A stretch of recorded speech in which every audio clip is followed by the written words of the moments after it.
നമ്മളെ നിയന്ത്രിക്കണം ആദ്യം. അല്ലാഹു നമുക്കതിന് തൗഫീഖ് നൽകട്ടെ. അതിന് നബി തങ്ങൾ ദുആ ഇറക്കാൻ പറഞ്ഞ ദുആയുണ്ട്. അല്ലാഹുമ്മ ആതി നഫ്സി തഖ്വാഹാ വസക്കിഹാ അൻത ഖൈറു മൻ സക്കാഹാ അൻത വലിയുഹാ വമൗലാഹാ. ഹബീബായ തങ്ങൾ പഠിപ്പിച്ച ദുആയാണിത്. അല്ലാഹുവേ ആതി നഫ്സി തഖ്വാഹാ, എൻ്റെ ശരീരത്തിന്റെ എൻ്റെ നഫ്സിനെ നിയന്ത്രിക്കാനുള്ള കഴിവ് നീ എനിക്ക് നൽകണേ റബ്ബേ.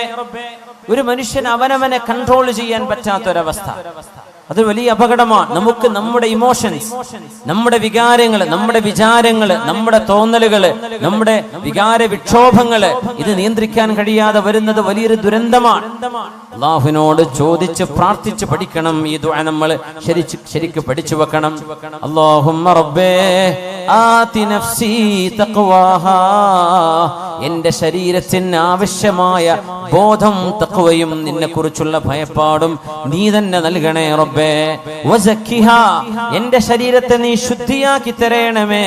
അൻത ഖൈറു മൻ സക്കാഹാ, നീയാണല്ലോ റബ്ബേ ശരീരത്തെ ഏറ്റവും നന്നാക്കി തരുന്നവൻ. അൻത വലിയുഹാ വമൗലാഹാ, എൻ്റെ ശരീരത്തിന്റെ ഉടമസ്ഥനും എൻ്റെ ശരീരത്തിന്റെ ഗാർഡിയൻ, എൻ്റെ ശരീരത്തിന്റെ രക്ഷിതാവ്, ഇതെല്ലാം നീയല്ലയോ റബ്ബേ, നീയല്ലയോ എൻ്റെ ഉടമസ്ഥൻ. അതുകൊണ്ട് നീ എന്നെ നന്നാക്കി തരണേ എന്ന് അല്ലാഹുവിനോട് നമ്മുടെ ഓരോ വിശ്വാസി ജനങ്ങളും ഓരോരുത്തരും ദുആ ചെയ്യണം. പ്രത്യേകിച്ച് നമ്മുടെ യുവാക്കളും യുവതികളും, ഏറ്റവും പ്രധാനമായി നമ്മുടെ ഉയർന്ന ക്ലാസ്സുകളിൽ പഠിക്കുന്ന വിദ്യാർത്ഥിനികൾ ഈ ദുആ പഠിച്ചു വെക്കണം.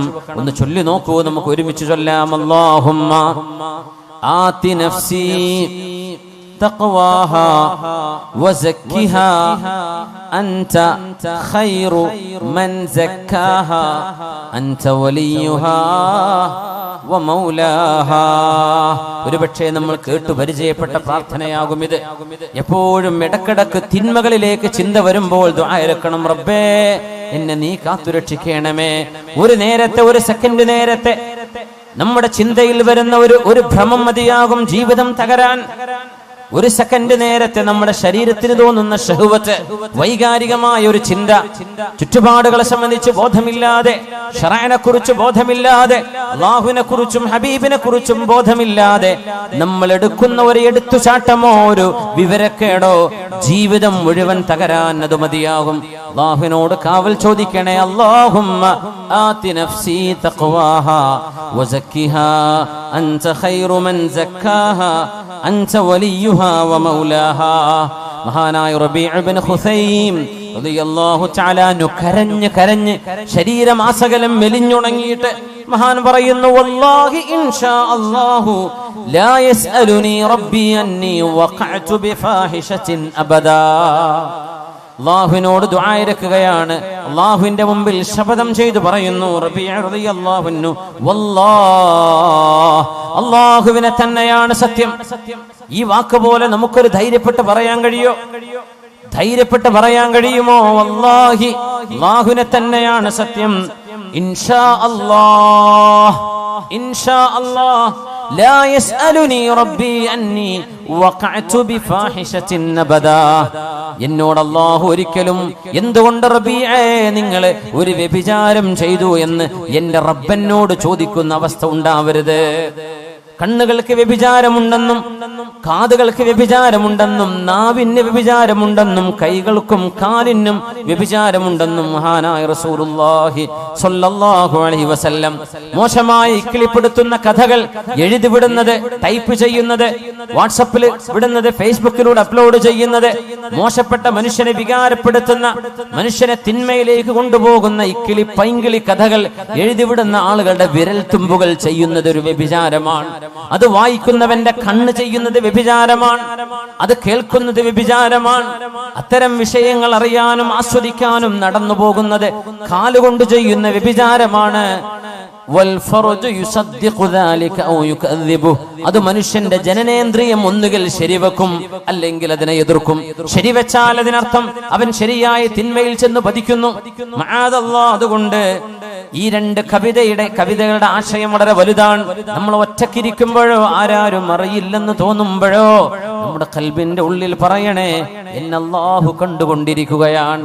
വഇദാ ഖലൗത ബിരീബത്തിൻ ഫീ ദുൽമത്തിൻ വഇദാ ഖലൗത ബിരീബത്തിൻ ഫീ ദുൽമത്തിൻ والنفس داعية إلى الطغيان فاستحي من نظر الإله وقل لها إن الذي خلق الظلام يراني.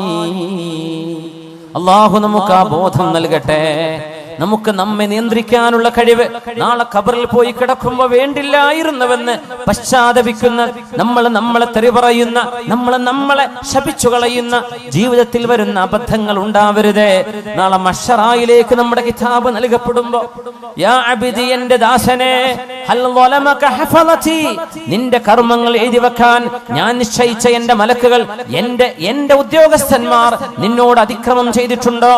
നീ ചെയ്യാത്തത് നീ ചെയ്തുവെന്ന് നിന്റെ പേരിൽ എഴുതി വെച്ചതാണോ? എന്റെ മലക്കുകളോട് നിനക്ക് വല്ല അന്യായം തോന്നുന്നുണ്ടോ? നീ ചെയ്യാത്തത് അവർ ചെയ്തു എന്ന് പറയുകയും നീ ചെയ്ത നന്മകളെ അവർ എഴുതാതിരിക്കുകയും ചെയ്തിട്ടുണ്ടോ എന്ന് അല്ലാഹു ചോദിക്കുന്ന നേരത്ത്, യാ വൈലതാ യാ ലൈതനീ ലം അത്തഖിദ് ഫുലാനൻ ഖലീലാ എന്ന് നാശമേ, എന്റെ നാശമേ എന്ന് വിളിച്ചു പറയുന്നൊരു ഗതികേട് അല്ലാഹു നമ്മൾ ആർക്കും വരുത്താതെ റബ്ബ് തആല അല്ലാഹു നമ്മെ കാത്തുരക്ഷിക്കട്ടെ.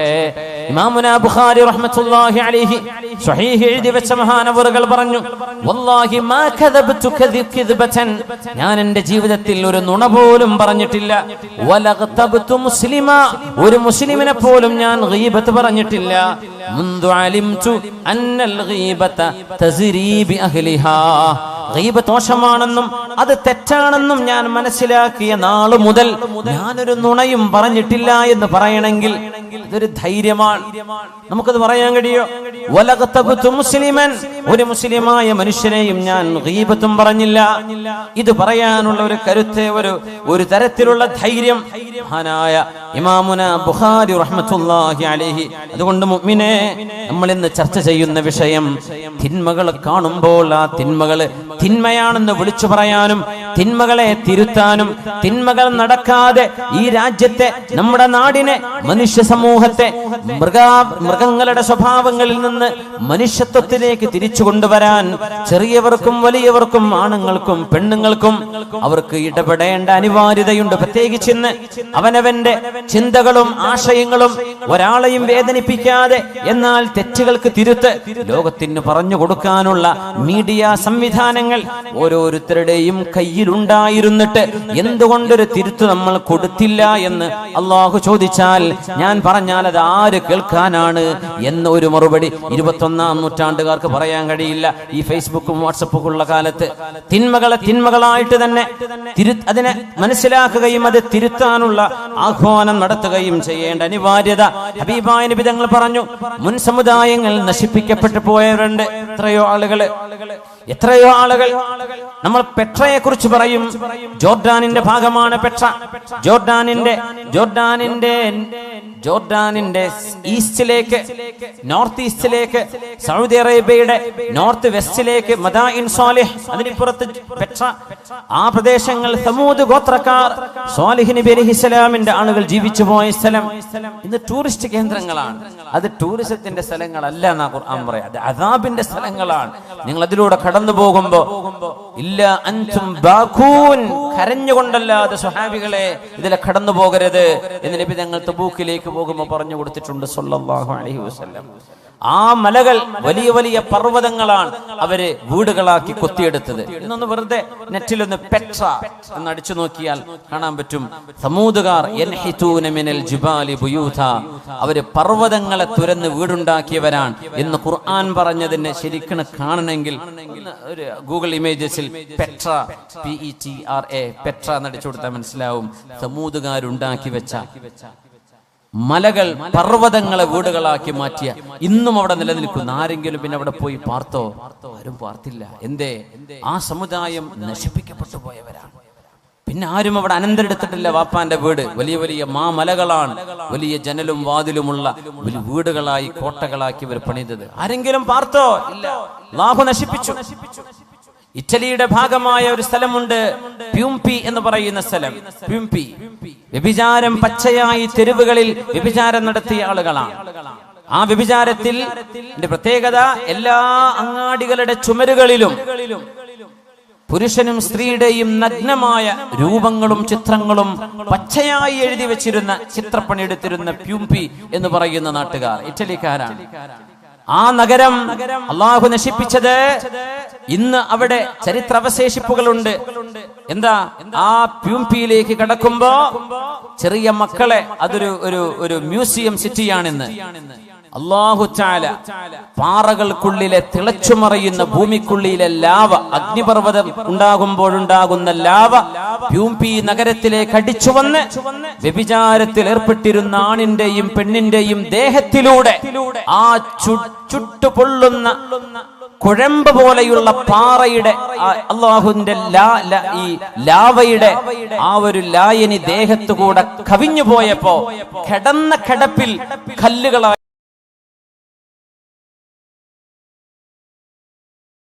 മാറിയ മനുഷ്യന്മാർ ഇന്നും ആ മ്യൂസിയം പോലെയുള്ള ഈ പ്യൂംപിയിലേക്ക് ചെറിയ കുട്ടികളെ കൊണ്ടുപോകില്ല. എന്തേ? ആണും പെണ്ണും പച്ചയായി തോന്നിവാസം ചെയ്തുകൊണ്ടിരിക്കുന്ന നേരത്ത് അവരുടെ ദേഹത്തുകൂടെയാണ് ഈ അദാബ് വന്നത്. അവരങ്ങനെ കല്ലായി ഉറച്ച്, കൈ വായ തുറന്ന്, കൈ പൊക്കി വെച്ച്, കാല് പൊക്കി വെച്ച്, കമിഴ്ന്ന് കിടന്ന് ഇങ്ങനെയൊക്കെ കിടക്കുന്ന മനുഷ്യ കോലങ്ങൾ. ഇന്നും മനുഷ്യന്റെ രൂപം അതുപോലെ ആ തടി അങ്ങ് കല്ലായി പോയി. പ്യൂംപി ഒന്ന് ഗൂഗിൾ ഇമേജ് നോക്കൂ. പ്യൂംപിയിലെ മനുഷ്യന്മാർ അത് കാണേണ്ട അദാബ് എങ്ങനെ വന്നു എന്ന് അല്ലാഹു പറയുന്നുണ്ട്. അല്ലാഹു സുബ്ഹാനഹു വ തആലയുടെ അദാബ് വന്ന അത്ഭുതങ്ങൾ ഒരുപാടില്ലേ ലോകത്ത്. എന്തേ? അല്ലാഹു തിന്മകളെ പൊറുപ്പിക്കൂല. ഹബീബായ നബിയുടെ ദുആയുണ്ട് ഉമ്മത്തിന് വേണ്ടി. ആ ദുആയുടെ ബലത്തിലാണ് അല്ലാഹു പെട്ടെന്നുള്ള അദാബ് ഇറക്കാത്തത്. വിശുദ്ധ നബി തങ്ങൾ പറഞ്ഞു, ഇന്നമാ ഹലകല്ലദീന മിൻ ഖബ്ലികും, നിങ്ങളുടെ മുൻഗാമികൾ നശിക്കാൻ കാരണം. അബൂ ദാവൂദ് റഹ്മഹുല്ലാഹ് സുനനിൽ കൊണ്ടുവന്ന ഹദീസ്. നിങ്ങളുടെ മുൻഗാമികൾ അല്ലാഹു നശിപ്പിച്ചത്, ഒരു മനുഷ്യൻ തന്റെ കൂട്ടുകാരൻ തിന്മ ചെയ്യുമ്പോ നീ അത് ചെയ്യല്ലേ എന്ന് പറയും. കള്ളുടിക്കുന്നോട് നീ കുടിക്കല്ലേ എന്ന് പറയും. വ്യഭിചരിക്കുന്നോട് വ്യഭിചരിക്കല്ലേ എന്ന് പറയും. പെണ്ണുങ്ങളുടെ പിന്നാലെ നടക്കുന്നോട് നീ ചെയ്യല്ലടോ, മോശല്ലേ എന്ന് പറയും. പിന്നെ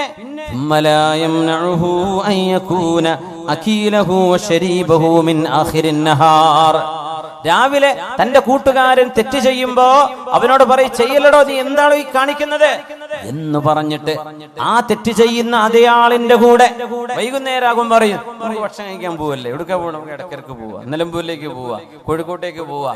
എന്നിട്ട് ആ തെറ്റ് ചെയ്തവൻ അവനോടായി വന്ന് രാവിലെ പറഞ്ഞത്, നീ ചെയ്ത് തെറ്റാണത്, ചെയ്യല്ലേ എന്ന് പറഞ്ഞ അവന്റെ കൂടെ ആ തെറ്റിഷ്ടപ്പെടുന്നവനോട് കൂടെ തന്നെ പോയി ഭക്ഷണം കഴിക്കുകയും കൂടെ ഇരുന്ന് വെള്ളം കുടിക്കുകയും ചെയ്യും. തിന്മ ചെയ്യുന്ന ആളുകളോട് വെറുപ്പില്ലാതിരിക്കുക. ഒരു വിഷയം ഗൗരവത്തിൽ നമ്മൾ മനസ്സിലാക്കണം. നമ്മൾ തെറ്റ് ചെയ്യുന്നുണ്ടോ ഇല്ലേ എന്നതിനപ്പുറം തെറ്റിനോട് നമ്മുടെ മനസ്സിൽ ഇഷ്ടമുണ്ടോ ഇല്ലേ എന്നാണ് ചോദിക്കേണ്ടത്. വ്യഭിചാരം കിട്ടിയ തരക്കേടില്ല എന്നാ മനസ്സിൽ തോന്നുന്നത്. അടി കിട്ടുമല്ലോ എന്ന് പേടിച്ചിട്ടാ ചെയ്യാണ്ടിരിക്കുന്നത്. അത് ഈമാനല്ല. തിന്മകളോട് വെറുപ്പ് വേണമെന്നാണ്. ആ വെറുപ്പ് നമ്മുടെ കൽബിലുണ്ടോ?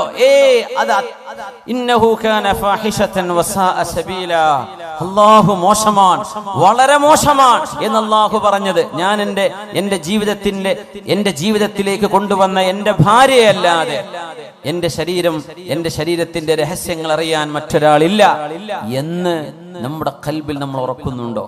കള്ളു കുടിക്കാൻ ആഗ്രഹമുണ്ട്, പക്ഷേ കുടിക്കാറില്ല. അതല്ല ഈമാൻ. തിന്മയോട് വെറുപ്പ് നമുക്ക് തോന്നുന്നുണ്ടോ എന്നാണ് ചോദിക്കേണ്ടത്. നമുക്ക് തിന്മയോട് വെറുപ്പുണ്ടോ?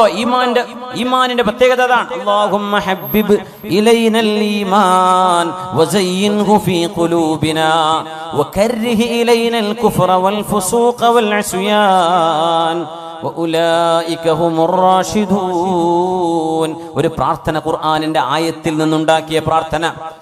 അല്ലാഹു തആല ഉലൈക ഒരു വിഭാഗത്തെ കുറിച്ച് ഹബ്ബബ ഇലൈഹിമുൽ ഈമാൻ, അല്ലാഹു അവർക്ക് ഈമാനിനെ മഹ്ബൂബാക്കി കൊടുത്തു.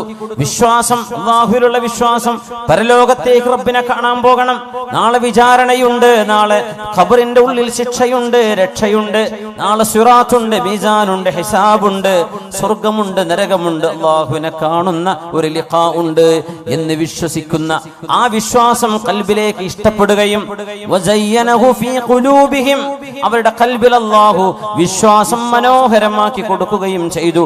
അവരിൽ അല്ലാഹു നമ്മെ പെടുത്തി തരട്ടെ. വകറഹ ഇലൈഹിമുൽ കുഫ്ര വൽ ഫുസൂഖ വൽ ഇസ്യാൻ, പാപം ചെയ്യുന്നതും തോന്നിവാസം ചെയ്യുന്നതും അവിശ്വാസവും നിരീശ്വരവാദവും പറയുന്നതും പ്രവർത്തിക്കുന്നതും ചിന്തിക്കുന്നതും അവരുടെ ഖൽബിലേക്ക് അല്ലാഹു വെറുപ്പാക്കി കൊടുത്തു. റബ്ബിനോട് നമ്മൾ അത് ചോദിച്ചു വാങ്ങണം. അല്ലാഹുമ്മ ഹബ്ബിബ് ഇലൈനൽ ഈമാൻ വസയ്യിൻഹു ഫീ ഖുലൂബിനാ വകർരിഹ് ഇലൈനൽ കുഫ്ര വൽ ഫുസൂഖ വൽ ഇസ്യാൻ. തിന്മകളോട് വെറുപ്പുണ്ടാവലാണ് ഈമാനിന്റെ അടയാളം. ഇപ്പൊ ലോട്ടറി അടിച്ചാൽ എനിക്ക് അടിക്കാത്തോണ്ട് കുഴപ്പമില്ല, അടിച്ചു കഴിഞ്ഞാൽ ഞാൻ ഏതെങ്കിലും മൂലയിരുന്ന് മസല ഉണ്ടാക്കിയിട്ട് അത് ഹലാലാക്കും എന്നാണ് കൽബിന്റെ ഉള്ളിലുള്ളതെങ്കിൽ ഈമാനില്ല. കിട്ടാത്തോണ്ട് അടിച്ചു കിട്ടിയോക്കണ്ടേ, എന്തെങ്കിലും മസല ഉണ്ടാക്കിയിട്ട് ആ കാശ് ഇങ്ങോട്ട് കയ്യിലാക്കും, ഇതാണ് നമ്മുടെ ഉള്ളിലിരിപ്പെങ്കിൽ അതല്ല ഈമാൻ. കള്ളുടിയന്മാരെ കാണുമ്പോഴേ എൻ്റെ ടേസ്റ്റ് എന്താണെന്ന് അറിയാൻ പൂതി ഉണ്ടായിരുന്നു, നടക്കൂലല്ലോ. ആ പൂതി വരാൻ പാടില്ല. വ്യഭിചാരം, ഒരുത്തങ്ങം വന്ന് പറയടോ ഞാൻ മറ്റോള ചാടിച്ചു, ഇവിടെ ചാടിച്ചു, എന്നെ കൊണ്ട് പറ്റിയിട്ടില്ലല്ലോ എന്നാ തോന്നണതെങ്കിൽ ആ പറയണോന്ന് ഈമാനില്ല. വെറുപ്പ്, തിന്മയോട് വെറുപ്പ് വരണം എന്നാണ്, അതാണ് ഈമാൻ. അത് നമുക്ക് വരുന്നുണ്ടോ എന്നാ വിഷയം. തിന്മയോട് വെറുപ്പ്, എന്ത് മുമ്പ് കൊണ്ടുവന്ന് വെച്ചാലും ഞാൻ തൊടൂല എന്നതാണ്. മഹാനായ അബ്ദുല്ലാഹി ഇബ്നു ഹുദാഫത്തു സഹ്മി റളിയല്ലാഹു അൻഹു, ഉമറുൽ ഫാറൂഖ് റളിയല്ലാഹു അൻഹുവിന്റെ കാലത്തെ ഫാറൂഖ് റളിയല്ലാഹു അൻഹു മദീനക്കാരോട് മുഴുവൻ, ആ മഹാനുഭാവൻ റോമെന്ന് വരുമ്പോ മദീനക്കാരോട് മുഴുവൻ വിളംബരം ചെയ്തു. മദീനക്കാർ മദീനയുടെ ഗേറ്റിലേക്ക് വന്നു നിൽക്കണം. അന്ന് നഗരങ്ങൾക്ക് ഗേറ്റ് ഉണ്ടാവും, കരുളായിക്ക് ഒരു ഗേറ്റ് ഉണ്ടാവും, നിലമ്പൂർക്ക് ഒരു ഗേറ്റ് ഉണ്ടാവും, എടക്കരക്ക് ഒരു ഗേറ്റ് ഉണ്ടാവും. ആ ഗേറ്റിനുള്ളിൽ കടക്കാൻ പറ്റും എന്ന പോലെ. ഇവിടെ നമുക്ക് നമ്മുടെ ഗേറ്റൊന്നും ഉണ്ടായിട്ടില്ല. പക്ഷെ അറബ് രാജ്യങ്ങളിൽ സമർക്കന്ദിലും ബുഖാറയിലും ഇന്ന് പോയാൽ കാണാൻ പറ്റും പഴയ കാലത്തെ അവരുടെ കോട്ടയുടെ മതിലുകൾ. ഒരു നഗരത്തിന് ഭിത്തി ഉണ്ടാവും. മദീനക്കന്ന് ഭിത്തിയുണ്ട്. മദീനയുടെ ഭിത്തികളിലേക്ക് പുരുഷന്മാർ മുഴുവനും ഇറങ്ങിച്ചെല്ലണം. എന്നിട്ട് അബ്ദുല്ലാഹി ഇബ്നു ഹുദാഫത്തു സഹ്മി വരുമ്പോൾ ആ മഹാനുഭാവന്റെ നെറ്റിയിൽ മദീനക്കാർ മുഴുവനും ഉമ്മ വെക്കണം, ചുംബിക്കണം, ആ മഹാന്റെ നെറ്റിയിൽ മുത്തണം എന്ന് ഫാറൂഖ് റളിയല്ലാഹു അൻഹു ഉത്തരവിട്ട സ്വഹാബിയാണ് അബ്ദുല്ലാഹി ഇബ്നു ഹുദാഫത്തു സഹ്മി. എന്താ കാരണം എന്നറിയോ? എന്തിനാണ് മദീനക്കാർ മുഴുവൻ ആ മഹാനെ ചെന്ന് സ്വീകരിക്കണം? ഒരു കാരണമുണ്ട്. റോമക്കാരുമായി നടന്നൊരു യുദ്ധത്തിൽ ഒരുപാട് മുസ്ലിമീങ്ങളെ അവര് ബന്ദികളാക്കി പിടിച്ചപ്പോ മഹാനായ അബ്ദുല്ലാഹി ഇബ്നു ഹുദാഫത്തു സഹ്മി റളിയല്ലാഹു അൻഹുവിനെ പിന്തിരിപ്പിക്കാൻ ഏറ്റവും ഈമാനുള്ള ഒരാളെ, മുസ്ലിമീങ്ങളിൽപ്പെട്ട ഒരാളെ കൊണ്ടുവാ എന്ന റോമൻ എംപറർ ഉത്തരവിട്ടപ്പോ അന്ന് പിടിച്ചു കൊണ്ടുപോകപ്പെട്ടത് ഈ സ്വഹാബിയാണ്, അബ്ദുല്ലാഹി ഇബ്നു ഹുദാഫത്തു സഹ്മി റളിയല്ലാഹു അൻഹു. രാജാവ് ചോദിച്ചു, ഇസ്ലാം വിട്ടിങ്ങോട്ട് ക്രിസ്ത്യാനി മതത്തിലേക്ക് വാ. ഞാൻ വരൂല. നിനക്ക് എന്റെ അധികാരത്തിന്റെ പകുതി ഞാൻ തരാം. എന്റെ അധികാരത്തിന്റെ പകുതി, പഞ്ചായത്തിന്റെ പകുതി അല്ലേ കൊടുക്കണത്.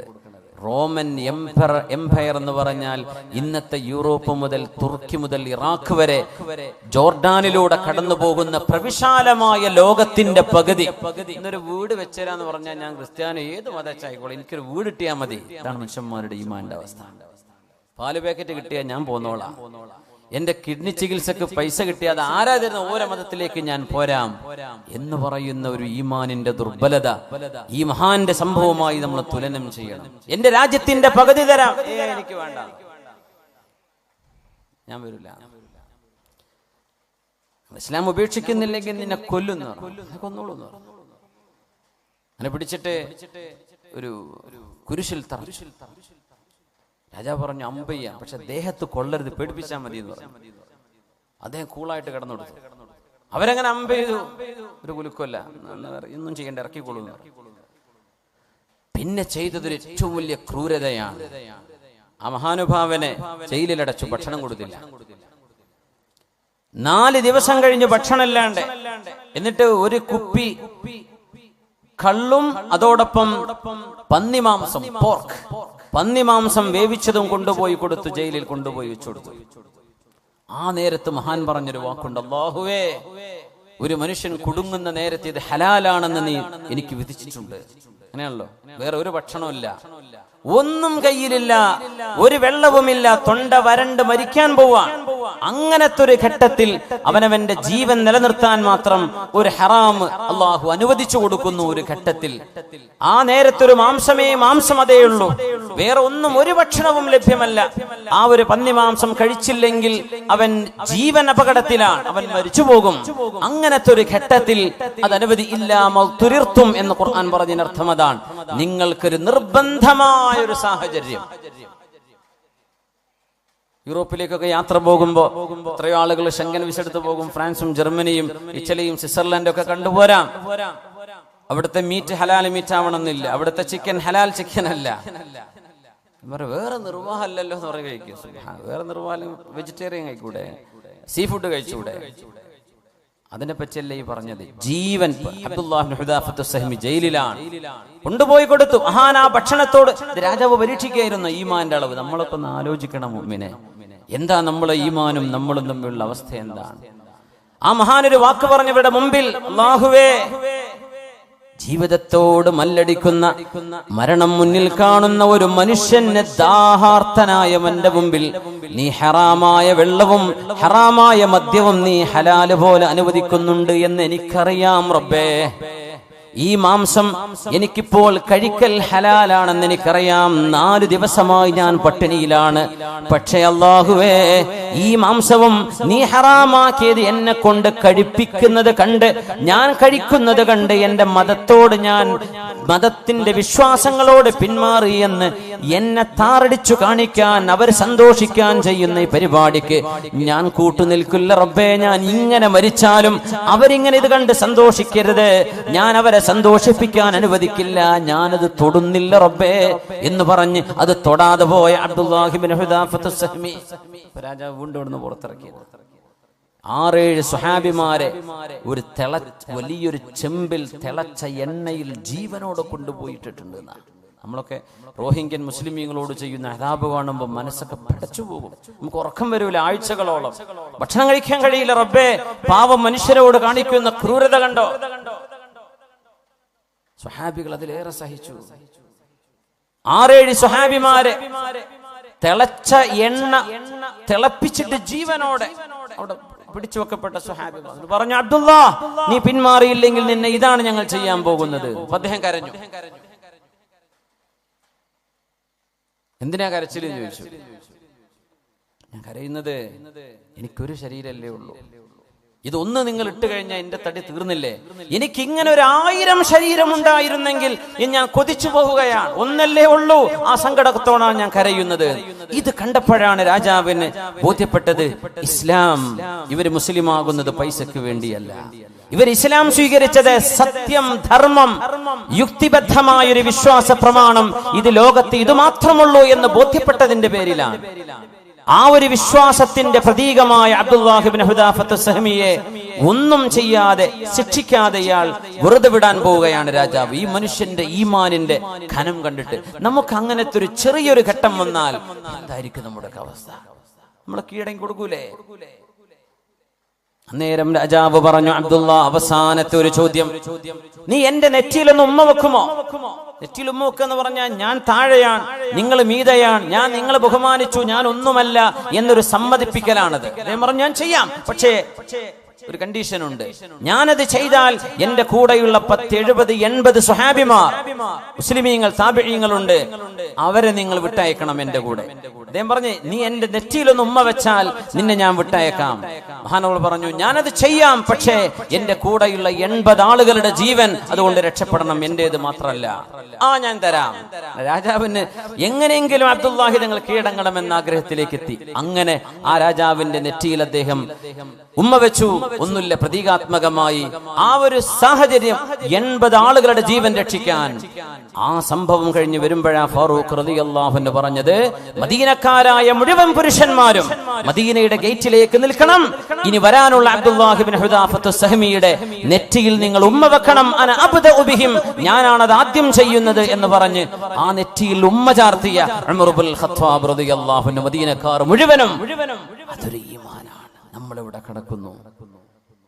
നമ്മുടെ ഈമാൻ എവിടെ കിടക്കുന്നു? മുഅ്മിനേ, അല്ലാഹുവിനോട് ചോദിക്കണം, അല്ലാഹുമ്മ ഹബ്ബിബ് ഇലൈനൽ ഈമാൻ, അല്ലാഹു ഞങ്ങളുടെ ഹൃദയത്തിലേക്ക് ഈമാൻ മഹ്ബൂബാക്കി തരണേ റബ്ബേ.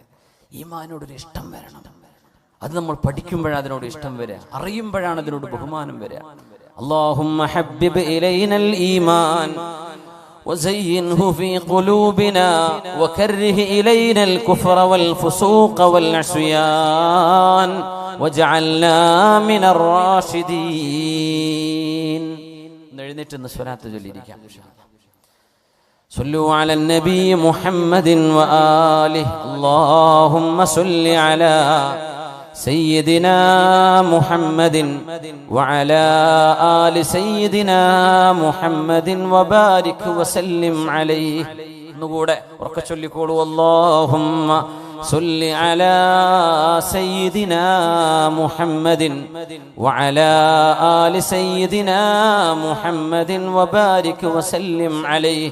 نقول اللهم صل على سيدنا محمد وعلى آل سيدنا محمد وبارك وسلم عليه. മരിക്കുന്ന മുമ്പ് പേഴ്സൊക്കെ ഒന്ന് എടുത്ത് റെഡിയാക്കി വെക്കി. ആ തേങ്കുപ്പിയൊക്കെ ഒന്ന് കൊണ്ടുപോയി കൊടുക്കി. നമുക്ക് ഇൻഷാ അല്ലാഹ് പരിപാടിയുടെ ഇതിന്റെ ചെലവും പന്തലൊക്കെ കണ്ടറിയല്ലോ. നമ്മളെ വീട്ടിൽ ചെറിയ സൽക്കാരം ഉണ്ടാക്കാൻ എത്ര ചെലവ് വരും? 2 ഡർപ്പായ വാങ്ങിയാൽ തന്നെ. അപ്പോൾ ഇത് വലിയ ചെലവ് വരുന്ന നമ്മുടെ വിദ്യാർത്ഥി സുഹൃത്തുക്കളുടെ SKSF-ന്റെ നമ്മുടെ പ്രവർത്തകന്മാരുടെ കഠിനാധ്വാനമാണ്. നമുക്ക് എന്ത് ചെയ്യാം? ആദ്യം ഇത് കൊടുക്കി, തേങ്കുപ്പി കൊടുക്കി. ഇൻഷാ അല്ലാഹ് അത് ശിഫയുണ്ടെന്ന് അള്ളാഹുവിന്റെ ഖുർആൻ പറഞ്ഞ ഔഷധമാണ്. ചക്കരാക്കിയതൊന്നല്ലല്ലോ, ഒറിജിനൽ അല്ലേ? മാഷാ അല്ലാഹ്. അതുകൊണ്ട് തന്നെ ധൈര്യമായിട്ട് വാങ്ങിക്കുക. വയറുവേദന വന്ന സ്വഹാബിയോട് നബി തങ്ങൾ, ജ്യേഷ്ഠന് വയറുവേദന നബിയെ തേൻ കൊടുക്കുന്നു പറഞ്ഞു. തേൻ കുടിച്ചിട്ട് വയറുവേദന കൂടി. പൊന്നാര നബിയെ വയറുവേദന കൂടി, ഒന്നുകൂടി കൊടുക്കുന്നു പറഞ്ഞു. ഇസ്ഖിഹി അസല. രണ്ടാമതും ഇപ്പോഴും പറഞ്ഞു, നബിയെ കുടിച്ചതിന് ശേഷം വീണ്ടും വയറുവേദന കൂടിയിരിക്കുകയാണ്. അല്ലാഹ് പറഞ്ഞത് സത്യമാണ്, നിന്റെ ജ്യേഷ്ഠന്റെ വയറാണ് നുണ പറഞ്ഞത്. കൊടുക്ക് തേന്, അത് തന്നെയാണ് അതിന്റെ ഔഷധം എന്ന് പറഞ്ഞു. മൂന്നാമതും കൊടുത്തു, അതിൽ സുഖമായി. വളരെ സ്വഹീഹായ ഹദീസാണ്. ഇൻഷാ അല്ലാഹ് അല്ലാഹു ശിഫ നൽകട്ടെ. ഒരു കുപ്പിയുടെ തന്നേക്ക്. ബിസ്മില്ലാ. എല്ലാവർക്കും കൂടെ വാങ്ങിക്കാൻ എല്ലാവർക്കും തയ്യോ? ഉള്ളവരെന്തേ നല്ലൊരു സംഖ്യ കൊടുക്കുക. ഒരു 500 കുറയാതൊക്കെ കൊടുത്താൽ നമുക്ക് ഏകദേശം നമ്മുടെ ചെലവിലേക്കൊക്കെ കിട്ടുമെന്നും പറയാൻ പറ്റൂലല്ലേ? ഉണ്ടാവോ? ബിസ്മില്ലാ. ഒന്ന് ഞാൻ എടുത്തു, ബാക്കി എന്ത് ചെയ്യാം? എല്ലാവരും വാങ്ങിക്കും. ബിസ്മില്ലാ. നമ്മൾ അരിക്കോട്ട് ഇങ്ങനെ തേൻ കൊടുത്തിട്ട് ഞാൻ വിളിച്ചു നോക്കിയപ്പോൾ അവർക്ക് തേൻ്റെ കായിനെ മുതലായിട്ടില്ല എന്ന് പറഞ്ഞു. ഓരോരുത്തർ 50, 10 കൊടുത്തിട്ട് വാങ്ങിയ തേൻ കുപ്പി തരൂലാൻ പറയാൻ വയ്യല്ലോ സംഘാടകർക്ക്. അപ്പം അങ്ങനെ ആയിപ്പോകരുത്. ഒരു വാങ്ങിയത് തന്നെ പിന്നെ കടായിപ്പോയി. അപ്പം അങ്ങനെ ആയി പോകരുതേ. എല്ലാവരും ഒന്ന് സഹകരിക്കണേ. നിങ്ങളൊന്നും ഇപ്പം ഇങ്ങനെ കിട്ടിക്കോണമെന്നില്ല. ഇവിടെ എന്ത് ചെയ്യുക? അള്ളാഹിൻ്റെ ഹദറത്തിലേക്ക് എത്തിയ സ്ഥലിക്ക് എന്ത് ചെയ്യുക? നന്നായിട്ട് സഹായിക്കുക. ആ പ്രയാസങ്ങളും ബുദ്ധിമുട്ടൊക്കെ അള്ളാഹു തആല സലാമത്താക്കി തരട്ടെ. ഒരു 500 മിനിമം എന്ന് ഞാൻ പറയാം. പറ്റുന്നവർ, അല്ലാത്തവർ നിങ്ങളടുത്ത് അതിൽ താഴെ ഉള്ളൂ, വേറെ ഒന്നും നിങ്ങളടുത്തില്ല എന്ന് അള്ളാഹുക്കും നിങ്ങൾക്കും അറിയാം. എന്നാൽ പിന്നെ നിങ്ങൾ പറ്റുന്ന കൊടുക്കുക ഇൻഷാ അല്ലാഹ്. അപ്പോൾ അള്ളാഹു ഖൈറാക്കി തരട്ടെ. സഹോദരിമാരെ ഭാഗത്തേക്ക് കൊണ്ടുവരണ്ട, അവർ ഭാഗത്തേക്ക് കൊണ്ടുവരും. എല്ലാവർക്കും തികയോ? അത് കഴിഞ്ഞിട്ട് മതി, ബാക്കി നമുക്ക് ബക്കറ്റ് കൊടുക്കാം. ആർക്കെങ്കിലും സ്വതക്ക ചെയ്യാൻ താല്പര്യം ഉണ്ടെങ്കിൽ ഇൻഷാ അല്ലാഹ് അള്ളാഹു തൗഫീഖ് ചെയ്യട്ടെ. അതുകൊണ്ട് മുഅ്മിനേ, ബിസ്മില്ലാഹിർ റഹ്മാനിർ റഹീം. لعن الذين كفروا من بني إسرائيل على لسان داود وعيسى بن مريم ذلك بما عصوا وكانوا يعتدون. കാനൂ ലാ യതനാഹൗന അൻ മുൻകരിൻ ഫഅലൂഹു ലബിഅസ മാ കാനൂ യഫഅലൂൻ. സൗണ്ട് പെർഫെക്റ്റ് ആണ്. സൂറത്തുൽ മാഇദ ഒരു വിഭാഗം ആളുകളെ രണ്ട് പ്രവാചകന്മാർ ശപിക്കാൻ കാരണം കാനൂ ലാ യതനാഹൗന അൻ മുൻകരിൻ ഫഅലൂഹു, അവർ ചെയ്തുകൊണ്ടിരിക്കുന്ന തിന്മകളെ അവരാരും എതിർക്കാത്തവരായിരുന്നു, കണ്ടില്ലെന്ന് നടിക്കുകയായിരുന്നു. നമ്മുടെ ചുറ്റുവട്ടത്ത് കൂട്ടുകാരെ പറ്റി അറിയും. ചിലർ പറയില്ലേ, ഓനെ കുറച്ച് അഫയർ പ്രശ്നമുണ്ട്, ഓൻ പെണ്ണിന്റെ ആളാണ്, ഓൻ കള്ളിന്റെ ആളാണ്, ഓൻ മയക്കുമരുന്ന്, ഒന്ന് മയങ്ങുന്നുണ്ട്, ഓൻ പെയിന്റ് അടിക്കുന്നുണ്ട്, ഓൻ അതുണ്ട്. പല പെയിന്റ് പണിനെ കുറിച്ചല്ല പറഞ്ഞത്, മയക്കുമരുന്നിന്റെ പല കോഡ് ഭാഷകളുണ്ട്. സുബ്ഹാനല്ലാഹ്. ഇതറിയുന്ന കൂട്ടുകാരെ അത് ഓൻ ചെയ്തോട്ടെ, ഞാൻ ചെയ്യണില്ലല്ലോ. അങ്ങനെയല്ല, നീ അത് ചെയ്യല്ലടാ. നീ ഇങ്ങനെ മരിച്ചാൽ അള്ളാന്റെ അടുത്ത് മയക്കുമരുന്ന് അഡിക്ഷനിൽ നീ നിന്റെ മലക്കുൽ മൗത്ത് നിന്റെ റൂഹിനെ പിടിച്ചാൽ നീ പോകുന്ന നരകത്തിലേക്കല്ല. യുഹ്ശറുന്നാസു അലാ മാ മാതു അലൈഹി, നിങ്ങൾ എങ്ങനെയാണോ മരിക്കേണ്ടത് അങ്ങനെയാണ് നാളെ പരലോകത്ത് പുനർജന്മം നൽകുക. അല്ലാഹു കാത്തുരക്ഷിക്കട്ടെ. അപ്പൊ നീ ഇങ്ങനെ മരിച്ചാൽ നിനക്ക് അദാബല്ലടോ, നാളെ നിന്റെ പരലോകം എന്നേക്കുമായുള്ള നിന്റെ ഒരു ജീവിതം ഒരു നേരത്തെ ഒരു ആസ്വാദനം കൊണ്ട് നീ നശിപ്പിക്കണോ? കൂട്ടുകാര് പറയണം. കൂട്ടുകാര് സുഹൃത്തിനോട്, പെണ്ണ് പെണ്ണിനോട്, ആണിനോട്, കൂട്ടുകാരോട്, കൂട്ടുകാരികളോട് തിന്മയിൽ നിന്ന് മോചിപ്പിക്കണം. ബോയ് ഫ്രണ്ടും ഗേൾ ഫ്രണ്ടും ഉള്ള ആൾക്കാരൊക്കെ ഉണ്ടാവും. അവർക്കറിയാം, കൂട്ടുകാർക്കറിയാം, അവർ വലിയ രസത്തിലാ പറയാം, അതും അവന്റെ ഫ്രണ്ട് നമുക്കറിയാം. നീ എന്തെങ്കിലും ഇടപെട്ടോ, അവരോട് പറഞ്ഞോ ഇത് തിന്മയാ, ചെയ്യരുത്, അരുതാത്തതാണ്, അല്ലാഹു ഇഷ്ടപ്പെടില്ല. ഒരു വിവാഹത്തിലൂടെയുള്ള ഒരു കുടുംബജീവിതമല്ലാതെ വഴിവിട്ട ഈ ബന്ധങ്ങൾ പാടില്ല എന്ന് നീ പറഞ്ഞോ നിന്റെ കൂട്ടുകാരനോട്, നിന്റെ കൂട്ടുകാരിയോട്. ഒരു വിഭാഗം ശപിക്കപ്പെട്ടു. ശപിച്ചു എന്ന് പറഞ്ഞാൽ എന്താ? അള്ളാഹുവിന്റെ റഹ്മത്ത് അവർക്ക് കിട്ടൂല എന്നല്ലേ. റഹ്മത്ത് കിട്ടാതിരുന്നാൽ അവരുടെ കൂടെയുണ്ടാകുന്നത് പിശാചാണ്. പിന്നെ അവരുടെ തലയിൽ പലതും വരും. മക്കളെ അറുത്തു കൊല്ലുന്നതും, കാമുകന് വേണ്ടി ഭർത്താവിനെ തലക്കടിച്ചു കൊല്ലുന്നതും, വീടും കുടുംബവും നാടും എല്ലാം ഉപേക്ഷിച്ച് ഒരു നേരത്തെ തലക്ക് പിടിക്കുന്ന ഒരു ഭ്രാന്ത് കൊണ്ട് പ്രേമം തലക്ക് കയറി 2 കുഞ്ഞിന്റെ ഉമ്മയും 3 കുഞ്ഞിന്റെ ഉമ്മയും 2 കുഞ്ഞിന്റെ വാപ്പയും 3 കുഞ്ഞിന്റെ വാപ്പയും ഇറങ്ങി ഓടുന്നതും പിശാച് തലയിൽ കയറിയത് കൊണ്ടല്ലേ.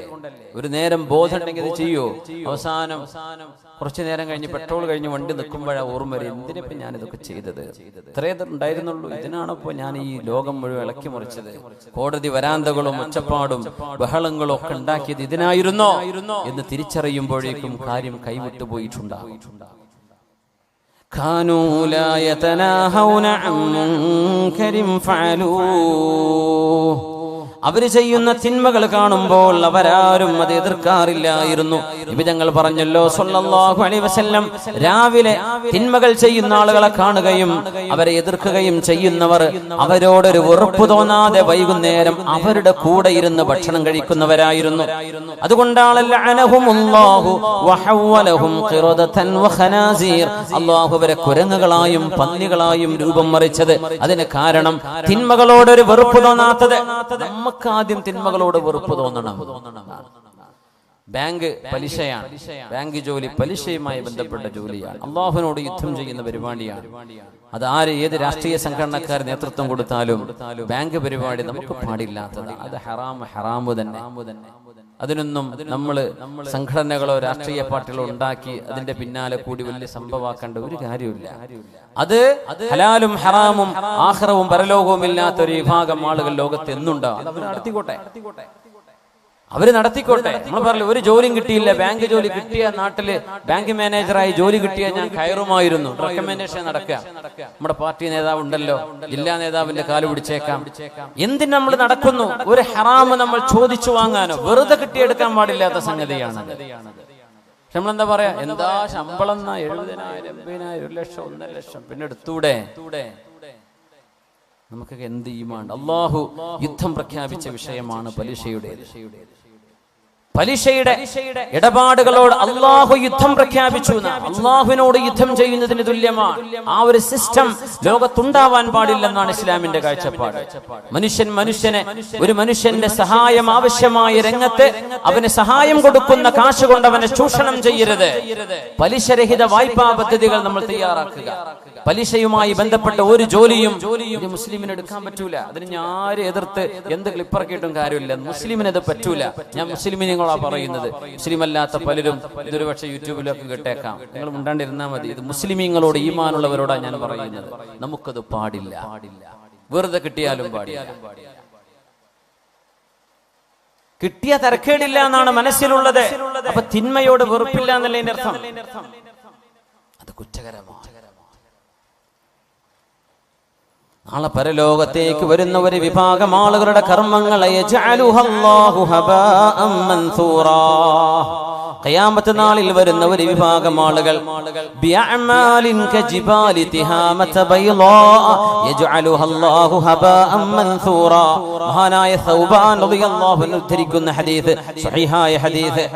ഒരു വിഭാഗം ആളുകളുടെ കർമ്മങ്ങൾ മലകളോളം വരുന്ന അമലുകളുമായി വരുന്നവര്. മലകളോളം നമുക്കൊക്കെ നമ്മളെ അമല് ഈ സ്റ്റേജിന്റെ തറയോളം ഉണ്ടാവും. അല്ലാഹു അലം. മലകളോളം അമലുമായി വരുന്നവര് അല്ലാഹു പൊടിപൊടിയാക്കി കളയുമെന്നാണ്. അല്ലാഹു സ്വീകരിക്കൂല. ഭയങ്കരമായ ദിക്റും സലാത്തും ഹജ്ജും കൊല്ലം ഉംറയും ഒക്കെ ചെയ്തിട്ടുണ്ട്. റമദാൻ ഹറമിൽ കുത്തിയിരിക്കുന്ന ആളാ. നാട്ടില് വട്ടിപ്പലിശേനെ പരിപാടി. ഒരു കാര്യമില്ല. ആകാശങ്ങ് പോയി എയർലൈൻസിൽ ലാഭായി എന്ന് മാത്രം, വേറൊന്നും കിട്ടിയില്ല. ട്രാവൽസ് يجعلها الله هباء منثورا جلهم لنا صفهم لنا يا رسول الله لألا نكون منهم ونحن لا نعلم. നബിയെ അത് ആരാണെന്ന് പറഞ്ഞു തരുമോ നബിയെ? ആരാണ് അല്ലാഹു അങ്ങനെ കർമ്മങ്ങൾ സ്വീകരിക്കാതെ പോകുന്നവർ? ആരുടെ അമലാണ് അല്ലാഹു സ്വീകരിക്കാത്തത്? ഞങ്ങൾ പറഞ്ഞു കൊടുത്തു. ആരാണെന്നറിയുമോ? നമ്മൾപ്പെട്ടവരെ, നമ്മുടെ ആശയങ്ങളുള്ളവരെ, ഇസ്ലാമിന്റെ ഭാഷയിൽ സംസാരിക്കുന്നവരെ. أولئك قوم إذا خلوا بمحارم الله انتهكوها. അല്ലാഹുവിന്റെ ഒരു ഹറാമിന്റെ അവസരം കിട്ടിയാൽ ഞാനത് ചെയ്യും എന്ന് മനസ്സിൽ കൊണ്ടു നടന്ന ആളുകളാണ് അവര്. അവര് ചെയ്തവരാണെന്നല്ല ഖുർആൻ പറഞ്ഞത്. ചെയ്തവരാണെന്നല്ല. ദീനിന്റെ നേതൃത്വം കൊടുക്കുന്നവരെ, ഉസ്താദുമാര് വരും, മുഅല്ലിം, ചെറിയ ക്ലാസ്സിലെ 1-ാം ക്ലാസ് മദ്രസ പഠിപ്പിക്കുന്ന ആള് മുതല്, അങ്ങ് സ്വദർ മുതല്, വഅദ് പറയുന്ന ആള് മുതല്, മുദർരിസ് മുതല്, ഖാദി മുതല്, ഖാദിൽ ഖുദാത്ത് മുതല്, എല്ലാവിധ മുഫ്തിമാരുടെ മുഫ്തിമാര് മുതല്, എല്ലാ ലോകത്തിന്റെ പണ്ഡിതന്മാര്, വിദ്യാർത്ഥിനികള് മുഴുവൻ, ഇൽമിനുമായി ബന്ധപ്പെട്ട മുഴുവൻ ആളുകൾ ഒക്കെ ഭയങ്കരമാണ്. പക്ഷേ ഇദാ ഖലൗ ബിമഹാരിമില്ലാ, ആരാരും അറിയില്ല എന്ന് കണ്ടാൽ, ഒരു തെറ്റിന് അവസരം കിട്ടിയാൽ അവരത് ചെയ്യുന്ന മനസ്സുള്ളവരായിരുന്നു. അത്തരം ആളുകളുടെ അമല് എത്ര വലിയ അമലാണെങ്കിലും അല്ലാഹു സ്വീകരിക്കില്ലെന്ന് പരിശുദ്ധ റസൂൽ സ്വല്ലല്ലാഹു അലൈഹി വസല്ലം. എന്താ അതിന്റെ വിഷയം എന്നറിയോ? ഈമാൻ കടന്നിട്ടില്ല. എന്തേ? തെറ്റ് ചെയ്യാൻ അവസരം ഇല്ലാത്തതുകൊണ്ടൊന്നും കുരുത്തക്കേടില്ലാണ്ട് പോയതാണ്. നേരെ മറിച്ച് വ്യഭിചാരത്തിന്റെ അവസരമുള്ള ഒരു സാഹചര്യത്തിൽ ജീവിച്ച ഒരാൾ വേണമെങ്കിൽ കിട്ടും, വേണമെങ്കിൽ വിളിച്ചാൽ ഇറങ്ങി വരും. അല്ലെങ്കിൽ തിന്മയുടെ സാഹചര്യം റെഡിയാണ്. അല്ലെങ്കിൽ മദ്യപാനം, അല്ലെങ്കിൽ മയക്കുമരുന്ന് പറ്റിയ ടീമുണ്ട് നമ്മുടെ നാടുകളിലുള്ള. എനിക്കറിയില്ല ഇവിടുത്തെ നമ്മുടെ നെടുങ്കയത്തിന്റെ അവസ്ഥ എന്താണെന്ന് അറിയില്ല, നമ്മുടെ ഒന്നും നോക്കിയിട്ടൊന്നുമില്ല. പക്ഷേ ഒരുവിധം ടൂറിസ്റ്റ് കേന്ദ്രങ്ങൾ, വെള്ളച്ചാട്ടവും തടാകങ്ങളൊക്കെ ഉള്ളൊരു കാടുകള് ഒക്കെ കള്ളും കുപ്പിയായിരിക്കും ഉണ്ടാവുക. സുബ്ഹാനല്ലാഹ്. മനുഷ്യന്മാര് കയറി കള്ളുടിക്കാൻ വരും. പുഴയിലൊക്കെ വെള്ളം കുറഞ്ഞാൽ ആ നല്ല രസമുള്ള തണുത്ത കാറ്റടിച്ച് വീശുന്നിടത്ത് പോയിരിക്കാൻ നല്ല രസമാണ്. ഇവിടെയൊക്കെ നല്ല പുഴ ഉണ്ടല്ലേ, കേരളയിലെ പുഴക്കല്ലേ. ചൂടുകാലങ്ങളിൽ അവിടെ പോകുന്നവര് കള്ളും കുപ്പിയിട്ടാ പിന്നെ വരുന്നത്. രാവിലെ ചെന്ന് നോക്കുമ്പോ ഇവിടെ നല്ല മദ്യം പൊളി മാത്രല്ല, അതിന്റെ കൂടെ കള്ളും കുടിച്ചിട്ടുണ്ട് എന്ന് പിന്നെ ചെല്ലുന്നവർക്ക് ബോധ്യപ്പെടുന്നു. അപ്പേ എന്താണിത്? ഒരവസരം കിട്ടാത്തത് കൊണ്ട് ഇവനൊന്നും ചെയ്തില്ല. പക്ഷേ അവസരം കിട്ടിയവരൊക്കെ അടിച്ചു പൊളിച്ചു. എനിക്കും അവസരമുണ്ടായിരുന്നെങ്കിൽ ഞാനത് ചെയ്യുമായിരുന്നു എന്നാണ് മനസ്സെങ്കിൽ ഇത്തരം ആളുകളുടെ അമലും അല്ലാഹു സ്വീകരിക്കില്ലെന്ന് മഹാനായ അഷ്റഫുൽ ഖൽഖ് റസൂലുള്ളാഹി സ്വല്ലല്ലാഹു അലൈഹി വസല്ലം. അതുകൊണ്ടാണ് തിന്മകളെ കാണുമ്പോൾ അത് ചെയ്യരുതേ എന്ന് പറയൽ ബാധ്യതയുണ്ട് നമുക്ക്. നമ്മുടെ നഫ്സിനോട് ആദ്യം പറയണം, പിന്നെ കൂടെയുള്ള ജനങ്ങളോട്. നമ്മൾ തെറ്റ് ചെയ്യാത്തവരായതുകൊണ്ടല്ല പറയണത്, നമ്മളൊക്കെ തെറ്റ് ചെയ്യുന്നവരാണ്. കുല്ലു ബിനി ആദമ ഖത്വാ വഖൈറുൽ ഖത്വാഈന തവ്വാബൂൻ. ആദം നബി അലൈഹിസ്സലാമിന്റെ മക്കളായ ആണും പെണ്ണും തെറ്റ് ചെയ്യും. തെറ്റ് ചെയ്യലല്ല വിഷയം. തെറ്റ് ചെയ്താൽ അവർ തൗബ ചെയ്യേണ്ടവരാണ്. തൗബ ചെയ്യാതെ ഇരിക്കുന്നവന്റെ കാര്യമാണ് വലിയ വിഷമുള്ളത്, പരിഭ്രമമുള്ളത്. ഖൈറുൽ ഖത്വാഈന തവ്വാബൂൻ. തെറ്റുകാരിൽ ഏറ്റവും നല്ലവര്, തെറ്റ് ചെയ്യുന്നവരിൽ ഏറ്റവും നല്ലവര് ആരാ? തെറ്റ് ചെയ്യുന്നവര് നല്ലവരുണ്ടോ? അതാരാ? അത്തവ്വാബൂൻ. അല്ലാഹുവിലേക്ക് തൗബ ചെയ്ത് മടങ്ങാൻ. റബ്ബേ പറ്റിപ്പോയി പടച്ചോനെ, ആ നേരത്തൊരു ബോധം ഉണ്ടായില്ല, മാപ്പാക്കി തരണേ റബ്ബേ. പടച്ചോനെ പുറത്തുതാ, അന്ന് വലിയ അറിവൊന്നും ഉണ്ടായിരുന്നില്ല റബ്ബേ, ഇതൊന്നും കേട്ടില്ലായിരുന്നു, എന്നോടാരും പറഞ്ഞു തന്നിട്ടില്ലായിരുന്നു റബ്ബേ. അങ്ങനെ ഒരു സംഘം കൂടി കോളേജിൽ നിന്ന് തുടങ്ങിയ ഏർപ്പാടുകളാണ്. അങ്ങനെ തിന്മ ചെയ്ത് ചെയ്ത് ചെയ്ത് മടുത്തു. തിന്മയിൽ ഒരു സമാധാനവുമില്ലാതെ ഒരു തിന്മ കഴിഞ്ഞാൽ മറ്റൊന്ന്. ഒരു വ്യഭിചാരം ചെയ്തവന് രണ്ടാമത് ചെയ്യാൻ തോന്നും, വേറൊരുത്തിനെ കിട്ടാൻ തോന്നും. അവളെ കഴിഞ്ഞാൽ വേറൊരുത്തിനെ വേണ്ടി വരും, അവള് കഴിഞ്ഞാൽ വേറൊരുത്തിയെ. ദുന്യാവുന്നവന്റെ ആശ തീരൂല. സുബ്ഹാനല്ലാഹ്. ഇതാണ് തിന്മകളുടെ അവസ്ഥ. ഒരിക്കലും മനസ്സമാധാനം തരില്ല. നേരെമറിച്ച് നീ നിക്കാഹ് ചെയ്ത് നിന്റെ ഭാര്യയാണ്, നീ നിക്കാഹിലൂടെ സ്വീകരിച്ച നിന്റെ ഭർത്താവാണ് സഹോദരി, അവരുടെ കൂടെയുള്ള ജീവിതത്തിൽ നിനക്ക് സംതൃപ്തി ഉണ്ടാകും. മറ്റേത് സംതൃപ്തിയില്ല. മനുഷ്യന്റെ ആഗ്രഹങ്ങൾ അടങ്ങാത്തത്, ഒരിക്കലും അടങ്ങാത്ത ഒരു വികാരജീവിയായി മനുഷ്യൻ അടിമപ്പെടുകയാണ്. എന്തിന്? തിന്മകൾ വാരിക്കൂട്ടാൻ വേണ്ടി മാത്രമോ?